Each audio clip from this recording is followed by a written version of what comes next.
In this video, I'm going to give you the answer for this question. The question is, what was fantasy author J.R.R. Tolkien's first published novel? Well, I'll give you the answer for this question, and the correct answer for the question is The Hobbit. What is the answer for the question? The Hobbit. Hi, thank you so much for watching this video. If you find this video is very useful, you can help this channel to grow by subscribing this channel.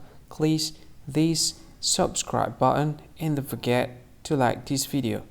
And if you find this video is not really good, or you don't really like this video, or you kind of feel that it's a little bit offensive or something like that, you can click this one, dislike button. You can do that anyway.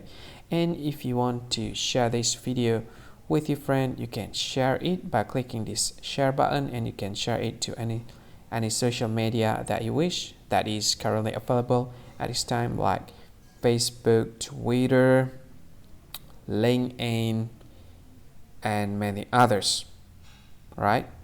And if you want to add this video to your playlist, you can click this one. You can watch this video later, and you can find more options by clicking these three dots. And yeah, don't forget to subscribe. I think that's all of it. Thank you so much for watching this video, and see you again in another video. Bye bye. See you again.